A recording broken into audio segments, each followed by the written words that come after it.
Hey y'all, welcome back to Little Acre Homestead. My name is Rowan and today I'm rebooting Recipes Kept. A few weeks ago, I asked you to help me pick the next dish that I would make for Recipes Kept, which is a series where I make dishes from recipe tins that I find at estate sales or ones that I have in my family. And overwhelmingly, y'all picked sour cream pound cake. I'm really excited to try this because it sounds like it's going to be a sweet but tangy cake, and I think it's gonna be really good. The way that the recipe is written is pretty standard for old recipes that I've saved. So it is all of the steps and the ingredients listed together as though you were saying the recipe to somebody out loud. I've parsed the card and put the recipe in the description below if you'd like to follow along. Let's get started. So I've gathered all of our ingredients, and what we have is 3 cups of flour, which was sifted once and then sifted 2 more times with a 1/4 teaspoon of baking soda.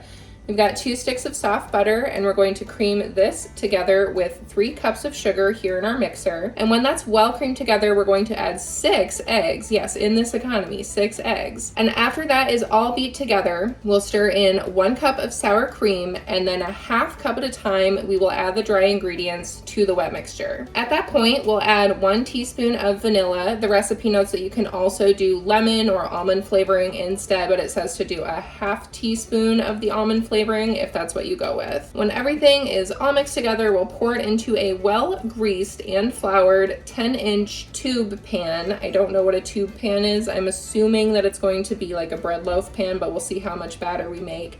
And the recipe does specify to not use salted shortening to grease the pan. I only buy salted butter, so I think it'll be just fine. And once it's in the pan, we're going to bake it for 1.5 hours at 325 degrees or until it's done. I'm gonna check it after 1 hour because I don't usually bake cakes, so I don't really know how long they're supposed to take. The batter for this cake came together really well. It's super smooth and really velvety, and that gives the cake a really nice, even crumb. It's also a really nice yellow color from those rich egg yolks, and I'm so excited to try making this cake again in the future when I have my own chickens to see how having Homestead eggs affects the color, because the yolks will be richer, the chickens will probably have more protein. I'm really excited to experiment with this recipe. I'm also really looking forward to getting our kitchen island built. I've started drafting the plans, and having our island built is going to make filming a lot easier.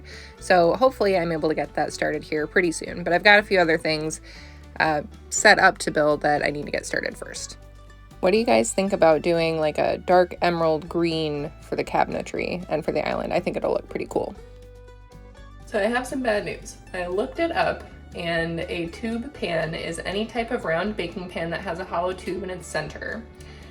The tube conducts heat, which helps large, deep cakes bake faster, and it also helps the cake release more easily from the pan after it has been baked.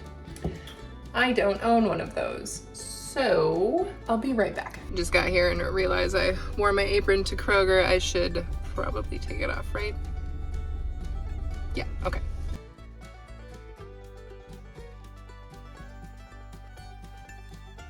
I've got the pan, so I'm going to butter and flour this and then get the batter in it and see how full it is. I think it should be the right size.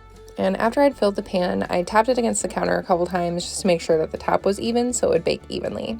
All right, there it is. We're gonna get this into the oven for 1 to 1.5 hours or until it's done. See you then. I had to cut so much footage of me trying to do this cake flip. I spent like 5 minutes trying to get this poor cake out of the pan, but it finally does come out and I'm so proud of it.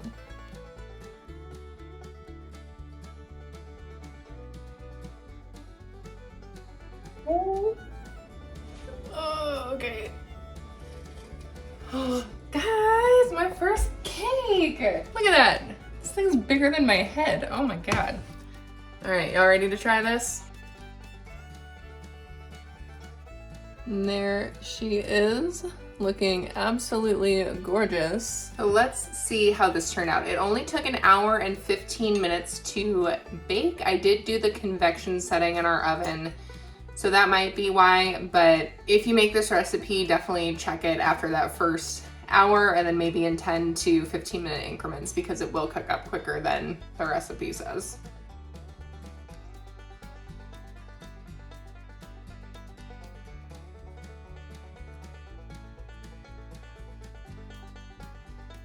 This is delightful. It is sweet without being too sweet.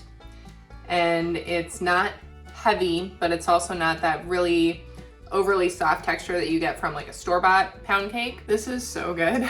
The crust on this cake is perfect. It's thick and it has a great texture, and the cake itself isn't too sweet. I was a little worried that it was going to be way too sweet of a cake. It would be really great with some berries, maybe a cream cheese frosting or something like that.